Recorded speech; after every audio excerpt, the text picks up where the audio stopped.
Hello guys, college ட்ரிப்போட mini vlog பார்க்கலாமா? இந்த அகடமிக் இயர் முடிய போகிறதுனால எங்கள் காலேஜ்லேருந்து எங்களை எம்ஜிஎம்க்கு ஒன் டே ட்ரிப் கூட்டிகிட்டு போயிருந்தாங்க. ஸோ மார்னிங் 6:40க்குலாம் எங்கள் காலேஜ் பஸ்ஸில் எங்கள் ஸ்டாப்பிங்லேருந்து எங்களை பிக் பண்ணி ஒரு 10:40க்குலாம் நாங்கள் வந்து எம்ஜிஎம் கிட்ட வந்து ரீச் ஆகிட்டோம். அண்ட் நீங்களும் என்ன மாதிரி ரொம்ப பயப்படுறவங்க அப்படின்னா, நான் சொல்கிற அந்த ஒரு ரைடில் மட்டும் என்ன ஆனாலும் ஏறிடாதீங்க ஃப்ரெண்ட்ஸ் சொல்கிறாங்கன்னு சொல்லி. ஸோ நாங்கள் போன உடனே வந்து கொஞ்ச நேரம் வெளியே வந்து எங்களுக்கு ஹென்ட்ரிக் பேண்ட் கொடுக்கறதுக்கு முன்னாடி ஃபன் பண்ணிகிட்டு இருந்தோம். அண்ட் அதெல்லாம் முடிச்சுட்டு அண்டர்டேக்கிங் லெட்டரை சப்மிட் பண்ணி எல்லோரும் பேண்ட் வாங்கிட்டு வீடியோஸ் ஃபோட்டோஸ் எல்லாம் எடுத்துகிட்டு இருந்தோம். நான் வீடியோ எடுக்கிறேனே தெரியாமல் பிரியா வந்து ஃபோட்டோ எடுக்கிறேன்னு நினச்சி போஸ்ட் கொடுத்துட்ருக்கா. அப்புறம் வீடியோன்னு சொன்னதுக்கப்புறம் ஹாய் காமிச்சிட்ருக்கா. அண்ட் பேண்ட்லாம் எல்லோரும் வாங்கினதுக்கப்புறமா உள்ளே என்ட்ரி ஆனோம். இங்கேருந்து உள்ளே என்ட்ரி ஆகும்போது இவ்வளோ பேர் ஒன்றா இருந்தோம். அதுக்கடுத்து எல்லோரும் எங்கெங்கே போகணுன்னே தெரில. அந்த ரஷ்ஷில் ஒவ்வொருத்தரையாக தேடி கண்டுபிடிச்சி எல்லோரும் ஒன்றா போகிறதுக்குள்ளேயே எங்களுக்கு வந்து பாதி டைம் போயிடுச்சு. அன்றைக்கி ஃபுல்லாக ஒரு 4 தடவைக்கு மேலே காணாமல் போயிருந்துருப்போம். இந்த வீடியோ எடுக்கிற வரைக்கும் தான் எல்லாம் ஒன்றா இருந்தோம். அதுக்கப்புறம் மீதி கொஞ்சம் பேர் காணாமல் போயிட்டாங்க. அவங்கள கண்டுபிடிக்கிற வரைக்கும் நாங்கள் நின்று கொஞ்சம் நேரம் அந்த ரைடை வேடிக்கை பார்த்துட்டு ஃபோட்டோஸ் எல்லாம் எடுத்துக்கிட்டு இருக்க.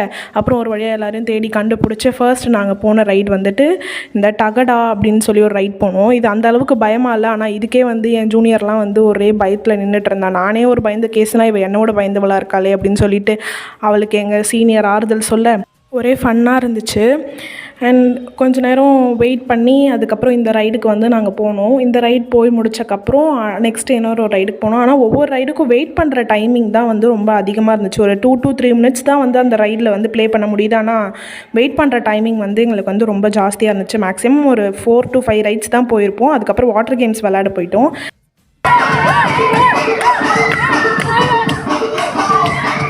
என் சீனியர் விஷ்ணு அவளோட டான்ஸிங் ஸ்கில்ஸை நாங்கள் வெயிட் பண்ணுற டைமில் எங்களுக்கு காமிச்சிட்ருக்க நாங்கள் போயிட்டு தொலைச்ச பேக்கை தேட போனோம். இது ஸ்கூல் ஸ்டூடெண்ட்ஸும் அன்றைக்கி வந்து வீக்கெண்டுன்றதுனால வந்திருந்தாங்க. ஸ்கூல்லேருந்து ட்ரிப் கூட்டு வந்தாங்க. அந்த பசங்க அழகாக பேசிட்டு விளையாடிட்டு இருந்தாங்க.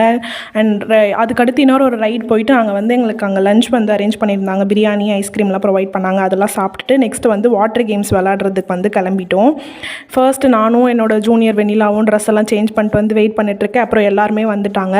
அப்புறம் வாட்டர் ரைட்ஸில் போய் நல்லா ஜாலியாக விளையாடி முடிச்சுட்டு அகைன் நாங்கள் லேண்ட் ரைட்ஸில் நாங்கள் போகாத ரைட்ஸ் எல்லாம் போகலாம் அப்படின்னு சொல்லி கிளம்பி வந்துட்டோம். அண்ட் நான் ஸ்டார்டிங்கில் சொன்ன அந்த டேஞ்சரஸான ரைடு இது தான் கைஸ். என்ன ஆனாலும் ஃப்ரெண்ட்ஸ் சொல்கிறாங்கன்னு நீங்கள் பயப்படுறவங்களா இருந்தால் இதில் ஏறிடாதீங்க. அப்படியே டாப்பில் கொண்டு போய் தலைக்கிட நிறுத்தி ஒரு நிமிஷம் ஒரு பயம் காமிச்சாங்க பாருங்கள். இப்போ நினச்சாலும் எனக்கு அப்படியே ஒரு நிமிஷம் கலங்குது பயத்தில்.